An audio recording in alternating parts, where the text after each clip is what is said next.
네, 여러분 안녕하세요. 오늘은 1-1-3 원소들의 주기성에 대한 이야기들을 해보도록 하겠습니다. 우리가 지난 시간까지요, 세상을 이루는 물질은 모두 원소로 이루어졌고, 그런 원소가 별의 진화 과정에서 생성되었다라는 거에 대한 이야기를 해봤습니다. 그러니까 이 단원에서는 그렇게 해서 생성된 원소들의 어떤 규칙성이 있는지 이런 이야기들을 해보도록 하겠습니다.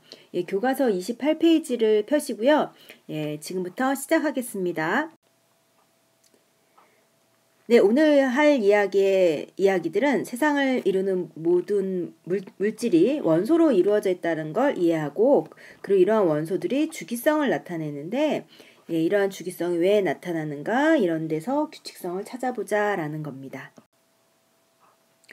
일단 우리 주변에 수많은 물질들이 이제 여러 가지 원소로 이루어져 있는데요. 이러한 원소들을 몇 가지 지금 나열해 봤습니다. 헬륨이나 구리라든가 산소, 황, 금, 그다음 철, 이런 아이들이 있는데요. 이런 아이들을 한번 일정한 기준을 정해서 분류를 해보는 겁니다. 상태에 따라서 분류를 해볼 수도 있고요. 그 다음에 색깔에 따라서 분류를 해볼 수도 있겠죠. 그 다음에 성질에 따라 분류를 해볼 수도 있을 겁니다. 이 중에 이제 어떤 것들이 우리가 세상을 이해하는데 조금 더 편리한 분류인지, 이런 얘기들을 한번 생각해 보자라는 거죠. 네, 29쪽에 보면 교과서에 사람과 우리가 사는 도로, 그 다음에 건물, 이런 여러 가지 것들이 나옵니다. 자동차, 이제 사람, 그다음 사람이 입고 있는 옷, 그 다음에 건물, 이런 것들은 정말 수많은 물질로 이루어져 있어요. 이제 지구를 이루는 물질이 아마 1000만 가지쯤 된다라고 합니다. 그리고 이런 물질들을 이루고 있는 그런 성분, 이러한 성분을 우리는 원소라고 하죠. 중학교 때 배웠겠지만 원소는 근원이라는 겁니다. 근원이 되는 성분이라는 뜻이죠. 물질을 이루는 가장 기본적인 성분. 그래서 더 이상 분해되지 않아요. 전기 분해를 한다던가 여러 가지 열 분해를 한다던가 해도 더 이상 분해되지 않고 이렇게 이 세상을 이루는 1000만 가지쯤 되는 아이들을 분해하고 분해해보면 분해되지 않는 한 100여 가지, 110여 가지 정도의 원소가 나오게 됩니다. 그리고 이런 원소들은 그 자체가 하나의 물질을 만들기도 하지만, 이러한 원소들이 여러 가지로 분해돼서 물질을 만들기도 하죠. 그렇기 때문에 물질의 종류에 비해서 원소의 종류는 이제 매우 적은 겁니다. 적다고 해도 어쨌든 100가지 정도 되기 때문에 과학자들은 이러한 원소들을 좀 체계적으로 분류할 수 있는 방법이 있을까 없을까 이러한 고민들을 했습니다. 네, 그래서 근대 화학의 아버지라고 하는 라부아지에라고 하는 과학자부터 여러 과학자들이 원소들을 분류하기 위해서 굉장히 노력을 했는데요. 그 중에 데베라이너라고 하는 과학자는 새쌍 원소설이라고 해가지고 칼슘, 그 다음에 스트론튬, 그 다음에 바륨, 이러한 세 가지가 비슷한 성질을 나타내는데, 가운데 있는 아이의 질량은 양쪽에 있는 아이의 질량의 평균이다. 이런 식으로 이 세상에는 이렇게 세 쌍이 비슷한 성질을 가지는 쌍들이 있다라는 것들도 밝혀내고요. 뉴렌즈 이런 사람들은 옥타브 이런 것들을 이야기하기도 했습니다. 그 중에 이제 멘델레이프라고 하는 러시아 과학자가 있었는데요. 이 사람은 당시에 알려진 63종의 원소들을 상대적 질량, 그러니까 원소가 얼마나 무거운지, 그러니까 원자 하나가 상대적으로 얼마나 무거운지에 따라서 걔네들을 쭉 나열하여 성질이 비슷한 아이들이 주기적으로 반복돼서 나타난다라고 하는 걸 발견했습니다. 성질이 비슷한 애들이 주기적으로 나타나는 것을 주기율이라고 얘기를 하고요. 그 주기율을 보기 좋게 표로 만든 걸 주기율표라고 합니다. 그래서 멘델레이프는 주기율표를 최초로 만든 그런 사람으로 굉장히 유명하죠. 근데 이 사람의 주기율표에는 이제 질량 순으로 쭉 나열을 하다 보니까 주기적으로 이렇게 반복돼서 나타나야 되는데 이런 것들이 약간 벗어나는 부분이 있었습니다. 그래서 이제 모질리라고 하는 과학자가 이 사람은 이제 질량 순으로 정한 게 아니라요. 원자 번호를 일단 정해요. 그런 다음에 그 원자 번호 순서대로 배열을 했더니 규칙적으로 변한다는 것을 알아냈고요. 이 모질리의 주기율이 지금 우리가 현재 사용하고 있는 주기율입니다. 예, 요게 이제 뭐 멘델리에이프가 주기율표를 최초로 만들었을 때 사용한 표라고 하는데요. 이 사람 주기율표의 특징은 이렇게 물음표가 있는 거예요. 물음표가 있다라는 건 뭐냐면 뭔가 이렇게 규칙성이 발견되는데 이 자리에 규칙성에 따르면 어떤 아이가 와야 된다라고 예측을 했다라는 거죠. 그래서 실제로 저마뇽 같은 아이들이 이 사람 예측에 의해서 발견된 원소입니다. 그래서 지금 현대 주기율표라고 하는 걸 사용을 하고 있는데요. 이 현대의 주기율표의 원형이 되는 건 바로 모질리라고 하는 사람이 만든 주기율입니다. 예, 현대 사용하고 있는 주기율은 원소를 원자 번호 순서대로 쭉 나열을 해요. 그러면 성질이 비슷한 애들이 주기적으로 반복되는데 성질이 비슷한 아이들을 같은 세로줄에 오도록 배열한 표입니다.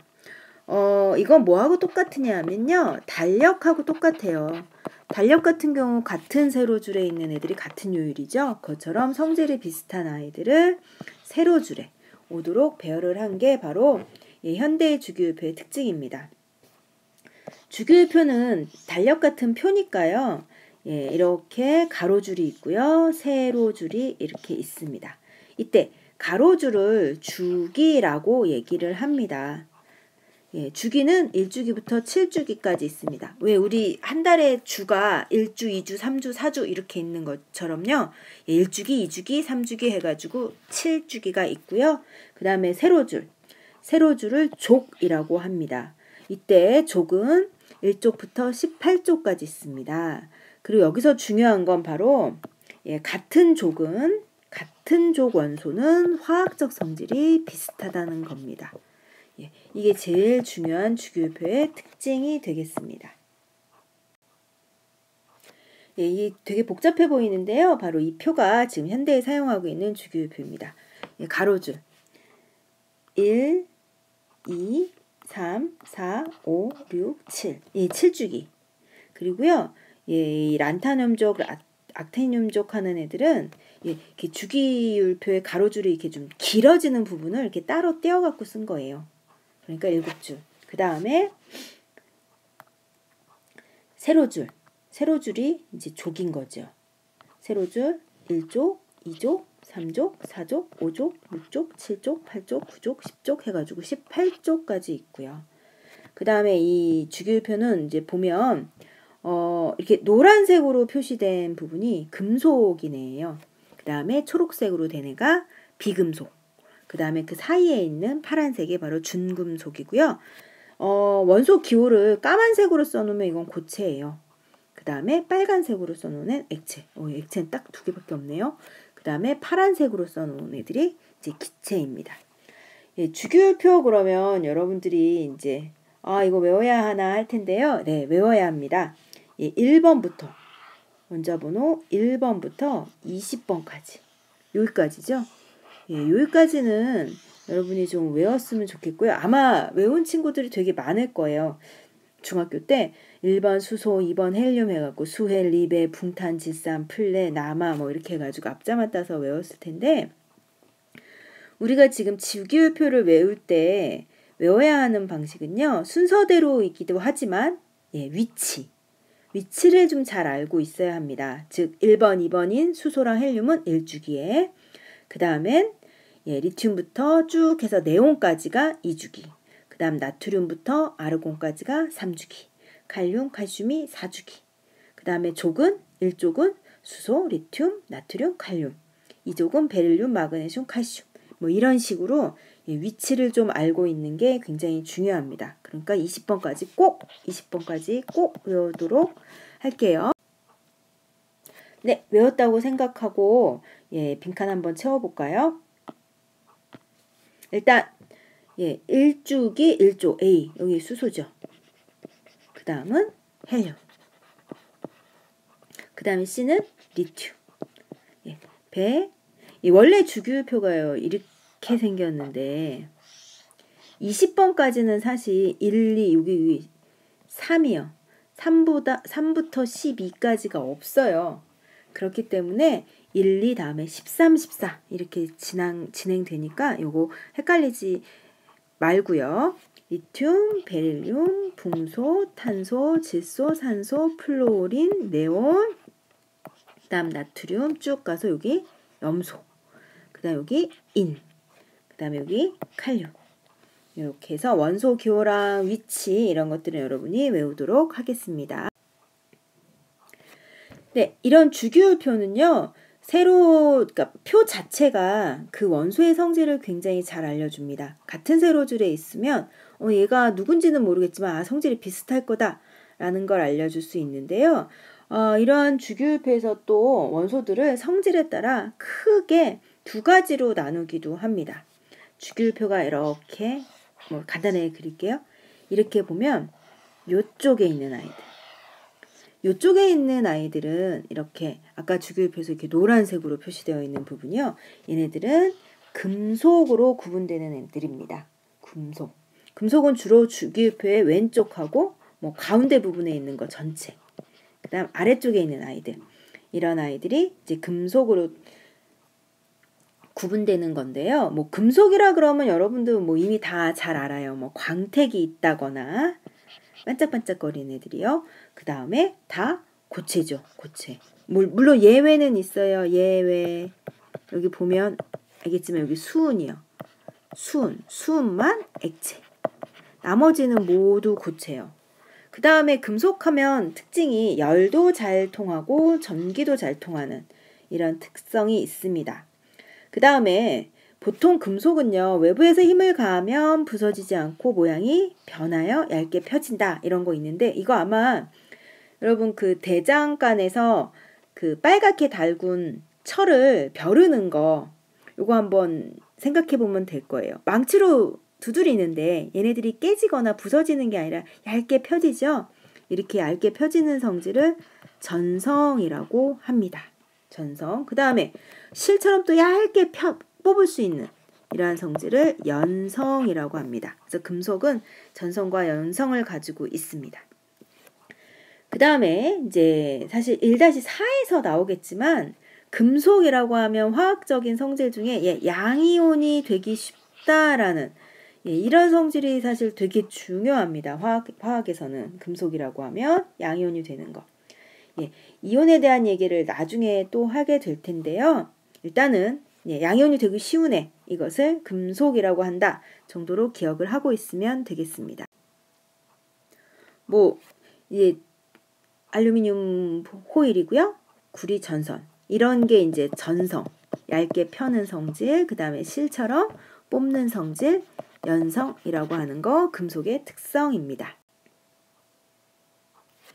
우리 주변에서 많이 사용되는 금속들 보면 마그네슘 같은 데는 연소할 때 빛이 내니까 불꽃놀이라든가 사용되고요. 알루미늄은 금속인데도 가벼워요. 그렇기 때문에 건축 자재 이런 것들로 살 수 있고요. 구리는 전기 굉장히 잘 통하고 열도 굉장히 잘 통하기 때문에 전선에 굉장히 많이 사용되고 있습니다. 반면에 이렇게 주기율표가 이렇게 있으면 여기 수소하고요. 그 다음 이쪽 편에 있는 아이들. 이런 아이들은 금속이 아닙니다. 그래서 비금속이고요. 주기율표의 이제 오른쪽 부분에 위쪽에 있는 아이들. 이런 아이들이 비금속입니다. 비금속은 열을 통하지 않아요. 그다음 전기도 통하지 않아요. 물론 이제 예외가 있기는 해요. 탄소로 이루어진 흑연 같은 거요. 전기 통하는 아이긴 하는데 대체로 열도 안 통하고 전기도 안 통하고요. 대부분 고체거나 기체입니다. 탄소 덩어리, 인, 황 이런 아이들 고체고요. 그 다음에 이제 소자 붙은 아이들이요. 이름에 소자 붙은 그 수소, 산소, 질소 이런 아이들 다 비금속입니다. 그 다음에 화학에서는 비금속이라면 음이온이 되기 쉬운 아이들 이런 아이를 또 비금속이라고 합니다. 이온 얘기는 중학교 때도 배웠겠지만 우리가 1-4에서 공부를 하니까 여기선 자세히 다루지 않겠습니다. 네, 뭐 수소 같은 애들 어디에 사용되느냐 하면 수소는 요즘 연료전지 뭐 이런 거 많이 사용하고요. 우주왕복선에는 연료가 가벼운 애가 필요하기 때문에 수소 싣고 간다고 합니다. 그 다음에 질소, 반응성이 굉장히 작은 기체예요. 그래서 이렇게 부스러지는 과자의 충전재로 많이 사용을 하고 있습니다. 그 다음에 산소. 산소는 반응을 굉장히 잘하기 때문에 지구에서 웬만한 아이들하고 반응을 합니다. 그 다음에 생명체의 호흡에 사용되는 이런 아이들이죠. 네, 뭐 교과서에 있는 확인 문제 잠깐 보고 진행할게요. 원소들을 규칙적으로 나타내도록 배열한 표, 바로 주기율 표입니다.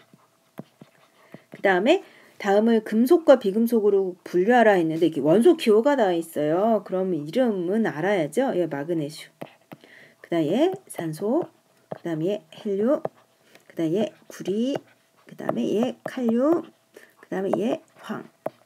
그럼 금속, 금속으로 구분되는 애들은요. 이렇게 헬륨 빼고요. 헬륨 빼고 슘, 튬 뭐 이런 거 들어있는 아이들하고요. 이름에. 그 다음에 여러분이 다 알고 있는 뭐 철, 금은, 동, 구리 이런 애들. 이런 애들 다 금속입니다. 그래서 얘가 금속, 마그네슘, 그 다음에 구리, 칼륨 이런 건 금속입니다. 반면에 비금속, 산소 소자 붙은 애 헬륨, 그 다음에 황 이런 게 비금속이죠.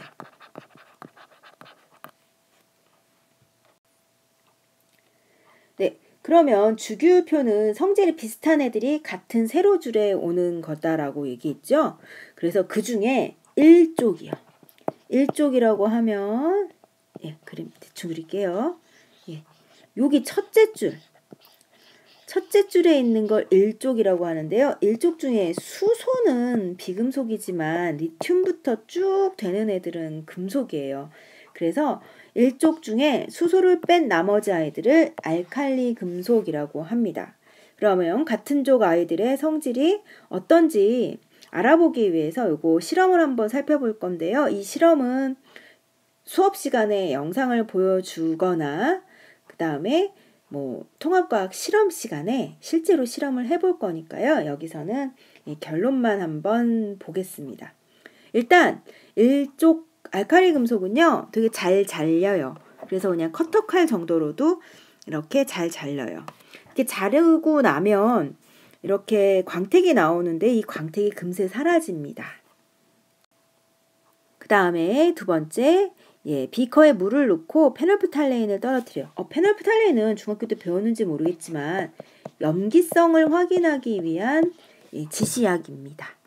염기성, 산염기할 때 염기. 그런 다음에 이제 리튬을 물에다가 넣어요. 그러면 이렇게 물 위에 떠서 얘가 반응을 막 해요. 반응을 한다라는 건 이제 금속이 녹아내리는 겁니다. 그리고 이때 수소기체가 막 발생을 해요. 그러고 나서 물의 색깔이 이렇게 보라색으로 변합니다. 그 얘기는 얘가 반응을 하고 나서 염기성으로 변했다는 얘기입니다. 이런 똑같은 것을 나트륨하고 칼륨하고도 이제 해보면 사실 나트륨하고 칼륨도 똑같은 결과가 나타나게 됩니다. 왜냐? 리튬과 나트륨, 칼륨은 모두가 다 같은 족이기 때문에 화학적 성질이 비슷하기 때문입니다. 그래서 지금 이 내용은요. 교과서 33페이지에 있습니다. 실험을 직접 해보지는 않았지만 리튬이나 나트륨, 칼륨 모두 단단한 정도 칼로 잘려요. 이제 얘네들이 좀 무른 금속이기 때문입니다. 그 다음에 단면에 색깔이 사라집니다. 왜 그러냐면 얘는 공기 중에 산소하고 되게 반응을 잘합니다. 산소하고 반응을 되게 잘하기 때문에 광택이 사라지는 걸 볼 수 있습니다. 그 다음에 물에 넣으면요. 얘네들이 모두 물 위에 떠요. 뜬다라는 건 뭐죠? 밀도가 작다라는 거죠. 밀도가 작아요. 떠서 반응을 해요. 물하고도 반응을 되게 잘하는 아이예요. 그리고 반응을 한 다음에 용액을 보면 다 붉은색으로 변했어요. 그거는 반응 후에 용액이 염기성을 띈다라고 하는 겁니다. 그래서 이런 실험을 통해서 리튬, 나트륨, 칼륨, 1쪽 알칼리 금속의 공통적인 성질을 찾아보면요. 칼로 자를 수 있을 정도로 물은 금속이다. 그 다음에 자른 당면이 공기 중에 노출되면 광택이 없어진다. 이건 산소와 반응한다라는 거고요. 그 다음에 물에 넣으면 물하고 반응해요. 근데 물 위에 떠서 반응을 해요. 그 다음에 반응한 용액은 염기성이다 라는 걸 알 수가 있습니다. 그래서 정리를 해보면요. 알카리 금속은 수소를 제외한 리튬, 나트륨, 칼륨, 루비디움, 세슘 이런 아이를 얘기를 하고요. 상온에서 모두 고체인 금속입니다. 그 다음에 다른 금속에 비해서 밀도가 좀 작아요. 경금속이라고도 표현을 해요. 그건 뭐 보고 알 수 있냐면 물 위에 떠서 반응할 정도로 이제 가벼운 아이입니다. 은백색의 광택을 띠고 물른 금속이에요. 그래서 칼로 잘릴 정도로요. 그 다음에 반응성이 매우 커서 공기 중의 산소와 매우 빠르게 반응해요. 즉 칼로 이렇게 자르면 단면이 금세 광택이 사라집니다. 그 다음에 상온에서 물하고 또 굉장히 격렬하게 반응해요. 칼륨 같은 경우는 불꽃을 내면서 폭발할 정도로 반응을 해요. 그리고 수소기체가 발생합니다. 그 다음에 수용액은 염기성을 띱니다. 얘는 산소나 물하고 굉장히 반응을 쉽게 하기 때문에 사실 보관할 때 되게 주의해야 돼요. 산소나 물하고 닿으면 폭발적으로 반응하기 때문에 산소와 물이 접촉하지 않도록 이 그림이 잘 보이는지 모르겠는데 석유요. 석유나 파라핀 용액, 이런 거 안에 이제 넣어서 반응을 보관을 합니다. 그 다음에 얘는 플러스 1가의 양이온이 되기 쉬워요. 요거는 이제 나중에 여러분이 또 전자 배치 이런 걸 공부하다 보면 이제 배우게 됩니다. 근데 어쨌든 여기서는 이런 정도로 기억을 하고 있으면 되겠습니다. 그 다음에 실험을 해보진 못하지만 또 다른 공통적인 성질을 띠는 이제 족이 있습니다. 할로젠이라고 하는 아이인데요. 할로젠은 17족이에요. 17족. 그러니까 주기율표가 이렇게 있으면 맨 끝이 18족이고요. 그 앞잡이 얘가 바로 17족. 플로린, 염소, 브로민, 아이오딘, 아스타틴 이런 애들. 이 염소요. Cl입니다. 이때 소문자예요. 얘네들은 모두 비금속이고요. 색깔을 나타내요. 염소는 약간 누리끼리한 기체고요. 브로민은 액체예요. 액체 보이죠? 붉은색을 띠는 액체입니다. 그 다음에 아이오딘은 고체예요. 고체, 보라 색깔을 나타내는 고체. 이런 식으로 얘네들은 특유의 색깔이 있고요. 이원자 분자로 존재해요. 이거 좀 어렵지만 여러분 수소 H2, 산소기체 O2 이런 거 알고 있죠? H 이렇게 쓰면 원자 하나, 그 다음에 원자 두 개가 모여서 분자. 이것처럼 이런 17족은 모두 F2, Cl2, Br2, I2 이런 식으로 두 개씩 모여 다닌다. 이런 정도로 기억하면 됩니다. 그 다음에 얘네들의 상태는 플로린하고 염소는 기체지만 브로민은 액체, 아이오딘은 고체입니다. 그 다음에 반응성이 얘네들도 역시 되게 커요. 예를 들어 나트륨하고 반응을 하는 경우에는 염소가 아주 폭발적으로 반응하면서 소금을 만들어요. 그 다음에 이 얘기는 나중에 하겠지만요. 얘는 마이너스 1가의 음이온이 되기 쉬운 그런 원소입니다. 이런 알카리 금속이나 할로젠은 우리 주변에서 쉽게 많이 사용되고 있는데요. 그런 얘기는 여러분 수업 시간에 더 마저 하고 할로젠의 쓰임새 역시 마찬가지. 이 확인 문제도 34페이지에 있는 확인 문제도 수업 시간에 한번 풀어보도록 하겠습니다. 그럼 넘어가서요. 이처럼 주기율표는 성질이 비슷한 아이들이 세로 줄에 오도록 만든 표인데 도대체 왜 주기적으로 주기율이 나타나는 걸까를 한번 살펴봐야 되는데요. 이 주기율이 나타나는 이유를 설명하기 위해서는 원자에 대한 이야기를 좀 하고 넘어가야 합니다. 이제 지금 현대 과학에서 원자는 가운데 핵이 있고요. 바깥에 전자가 돌고 있는 이런 구조다라고 이야기를 하고 있습니다. 그 다음에 핵 안에는 양성자와 중성자가 들어있죠. 이때 원자를 구성하는 입자들을 보면은요.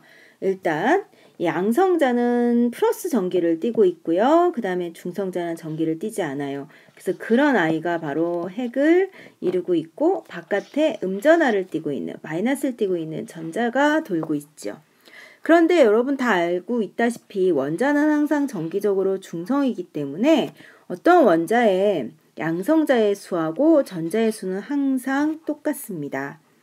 그 다음에 그 양성자의 수는 원자마다 달라요. 즉 어떤 원자가 수소이냐 어떤 원자가 탄소이냐라고 하는 건 바로 양성자의 수가 몇 개냐에 의해서 정해지는 거고요. 그 양성자의 수에 따라서 원자 번호가 정해집니다. 즉 수소가 1번이에요. 양성자가 1개. 탄소가 6번이에요. 그러면 양성자가 6개. 산소가 8번이에요. 양성자가 8개. 이 나이가 되는 거죠. 이때 원소의 주기적 성질은 양성자의 개수가 아니라 사실은 전자에 의해서 나타나는 성질입니다. 과학자들은 이제 원자가 어떻게 이루어져 있나, 원자를 구성하고 있는 입자들이 어떤 건지를 밝혀냈고요. 그리고 과학이 발달하면서 과연 전자는 어떻게 존재하고 있는가에 대해서 이제 많은 연구들을 하는데요. 그 중에 보어라고 하는 과학자는 원자 주변에 있는 전자가 이제 어떤 식으로 존재하고 있는가에 대한 이제 이론을 가설을 만들게 되는데요. 그게 바로 보어의 원자 모형입니다. 보어라고 하는 과학자는 원자가 가지고 있는 전자가 아무렇게나 있는 게 아니라요. 원자핵 주위에 전자가 특정한 궤도를 따라 운동하고 있다, 돌고 있다라고 제안했습니다. 이때 특정한 궤도는 우리 교과서에는 특정한 에너지 준위라고 얘기를 하는데요. 이 에너지 준위라고 하는 건 뭐냐면 핵으로부터 위치 에너지가 일정한 곳. 그러니까 핵으로부터 특정한 거리에 해당하는 특정한 위치 에너지니까 특정한 거리라고 생각하면 됩니다. 쉽게. 핵으로부터 특정한 거리에 어떤 궤도가 있는데 그 궤도를 따라서 전자가 이동할 수 있다라고 설명을 하는 거예요. 그러니까 전자가 아무 곳에나 막 돌고 있는 게 아니라 특정한 궤도에서만 이렇게 돌고 있는 거예요. 특정한 궤도. 그리고 이때 이 궤도를 보통 전자 껍질이라고 합니다. 전자 껍질이라고 하는 이유는 보통 궤도라 그러면 평면 궤도를 생각하거든요. 태양계 행성 궤도처럼. 근데 이 전자 껍질은 3차원 구예요. 평면이 아니라. 그렇기 때문에 껍질이란 표현을 씁니다. 그래서 전자가 특정한 전자 껍질에 돌고 있다. 그런데 전자가 아무 껍질에나 돌고 있는 게 아니라 전자는 원자핵에서부터 가까운 껍질부터 차곡차곡 전자가 들어가 있는 거다.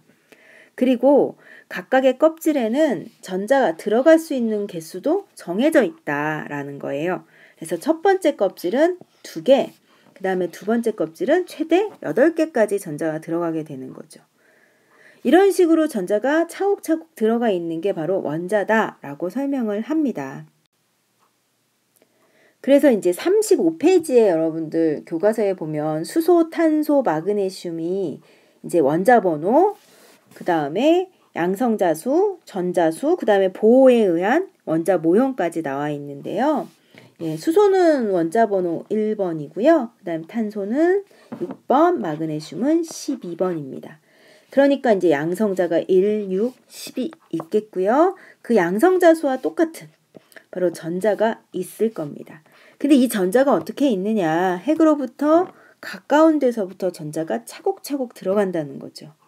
그래서 수소의 경우에는 전자가 하나니까 첫 번째 가장 안쪽 껍질에 하나 있는 거고요. 6번인 탄소는 안쪽에 2개. 첫 번째 껍질은 2개밖에 못 들어가니까요. 2개 넣고 그 다음에 4개가 있는 거다. 네, 마그네슘은 안쪽에 2개 넣었어요. 그 다음 껍질에 8개까지밖에 못 들어가니까 8개가 다 들어가요. 그래도 10개니까 그 다음 세 번째 껍질에 2개가 있는 거다. 이렇게 설명을 한 게 바로 보의 설명입니다. 이런 식으로 보가 이야기한 대로 전자를 차곡차곡 집어넣는 걸 보통 전자 배치라고 얘기를 합니다. 그래서 1번부터 원자번호 18번까지 전자 배치를 해보는 거예요. 수소는 1번이니까 전자 하나, 첫 번째 껍질. 그 다음에 헬륨, 두 번째 껍질. 이렇게 헬륨까지 전자 2개가 들어가고 나면 첫 번째 껍질엔 더 이상 전자가 들어갈 수 없죠. 그래서 리튬부터는 두 번째 껍질에 전자가 1개, 베릴륨은 2개, 3개, 4개, 그 다음에 그러니까 여기에 두 번째 껍질에 1개, 그 다음 2개, 3개, 4개, 5개, 6개, 7개, 8개. 이렇게 해서 두 번째 껍질까지 채우는 게 이제 원자번호 10번까지 네온이죠. 근데 이렇게 채우고 나면 이제 그 다음 나트륨에는 11번째 전자가 이제 두 번째 껍질에도 못 들어가요. 그래서 세 번째 껍질에 또 1개, 2개, 3개, 4개, 5개, 6개, 7개, 8개. 이렇게 들어가게 됩니다. 이렇게 두 줄을 해보니까 뭔가 특징이 보여요. 어떤 특징이 보이나요? 원자 번호가 이렇게 하나씩 증가하면서 전자가 하나씩 더 추가되죠. 이런 식으로 배치를 해보다 보면 이렇게 같은 세로줄에 있는 아이들이 가장 바깥에 있는 전자의 개수가 똑같다라는 걸 알 수가 있습니다. 이처럼 전자 배치를 해보면요. 이제 몇 가지 특징적인 거를 확인할 수 있는데요. 일단 같은 주기에 있는 아이들을 한번 볼게요. 지금 2주기에 있는 애들. 2주기에 있는 애들을 보면 모두가 다 전자가 몇 번째 껍질까지 들어가 있나요? 바로 두 번째 껍질까지 들어가 있죠. 그래서 같은 주기에 있는 아이들은 전자 껍질 수가 똑같아요. 이런 특징이 있어요. 그 다음에 같은 쪽에 있는 애들은 아까 얘기했던 것처럼 가장 바깥 껍질에 있는 전자 수가 똑같아요. 이러한 공통점이 있습니다. 그래서 바로 주기율표는 전자 배치를 해보면 어떤 특징이 나타나게 됩니다. 일단 보면 같은 주기는 가로줄이죠. 그래서 같은 주기에 있는 아이들은 전자가 들어있는 껍질 수가 똑같아요. 1주기 수소하고 헬륨 1번, 2번이니까 안쪽에 있는 껍질 전자 2개 이렇게 채우게 되는 거죠. 그러니까 껍질이 1개예요. 그런데 2주기 즉 원자번호 3번부터 쭉 해가지고 원자번호 10번 네온까지는 이제 두 번째 껍질을 이렇게 채우게 되는 거죠. 그래서 껍질이 2개. 그 다음 여긴 나와 있지 않지만 3주기 원자번호 11번부터는 이제 세 번째 껍질에 전자가 들어가게 되죠. 그래서 같은 주기에 있는 원소들은 껍질 수가 같다라는 특징이 있습니다. 그 다음에 아까 기억을 하는지 모르겠는데요. 리튬하고 나트륨 한번 볼까요? 리튬은 3번이고 나트륨은 11번이에요. 그럼 전자 배치. 리튬은 3개니까 이렇게 안에 2개, 바깥에 하나. 그 다음에 나트륨은 11번이니까 안에 2개, 그 다음에 하나, 둘, 셋, 넷, 다섯, 여섯, 일곱, 여덟. 그 다음에 하나.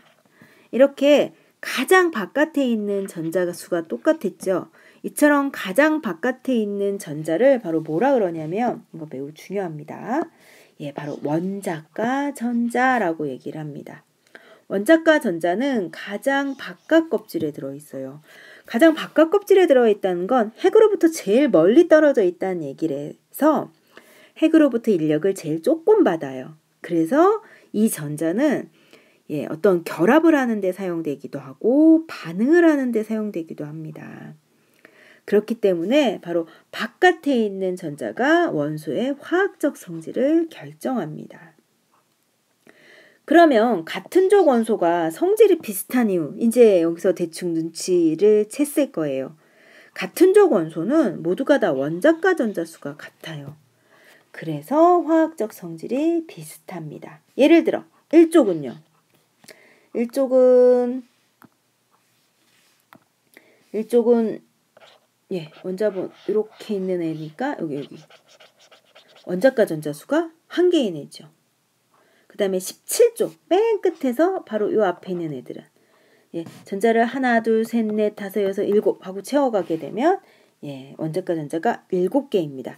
이처럼 족별로 원자과 전자수가 이렇게 다 같아요. 참고로 족번호의 끝자리가 바로 원자과 전자수입니다.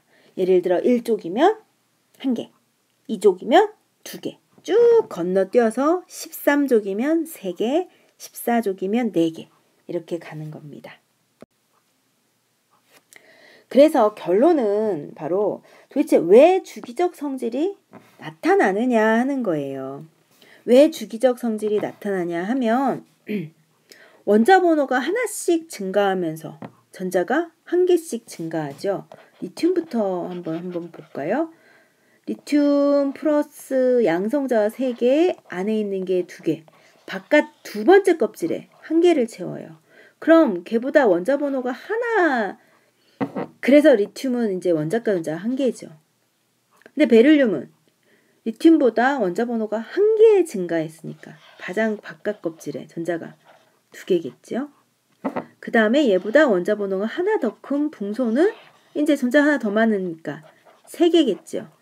이런 식으로 두 번째 껍질을 8개까지 전자를 다 채우고 나면 드디어 세 번째 껍질에 다시 1개 이렇게 들어가게 됩니다. 즉 원자 번호가 1개씩 증가함에 따라 원자과 전자 수도 1개씩 증가하다가 항상 1, 2, 3, 4, 5, 6, 7 이런 식으로 증가하다가 원자과 전자 수가 계속 반복된다는 거예요. 이때 헬륨이랑 네온이랑 아르곤. 네온은 바깥에 8개 있었죠. 아르곤 8개 있었어요. 이렇게 8개 있는 아이들은 원자과 전자가 8이라고 얘기하지 않아요. 헬륨, 네온, 아르곤 이런 아이들을 비활성 기체라고 하는데요. 이런 비활성 기체는 활성이 없어요. 즉 반응을 하지 않아요. 그러니까 반응에 참여하는 전자가 없어요. 그래서 이런 아이들은 원자과 전자를 0이라고 합니다. 이처럼 쭉 원자 번호 순서대로 전자 배치를 해보면 원자과 전자 수가 1, 2, 3, 4, 5, 6, 7, 0, 1, 2, 3, 4, 5, 6, 7, 0 이런 식으로 계속 주기적으로 반복됩니다. 그렇기 때문에 성질이 비슷한 아이들이 바로 주기적으로 반복돼서 나타난다라고 얘기할 수 있는 겁니다. 그래서 바로 주기율이 나타나는 이유는 원자과 전자 수가 주기적으로 변하기 때문이다 라고 설명할 수 있습니다. 네, 그래서 36페이지에 같은 족 원소들이 화학적 성질이 비슷한 이유가 뭐냐 하고 질문이 있는데요. 이거는 바로 원자과 전자 수가 같기 때문이다 라고 설명을 하면 되는 겁니다.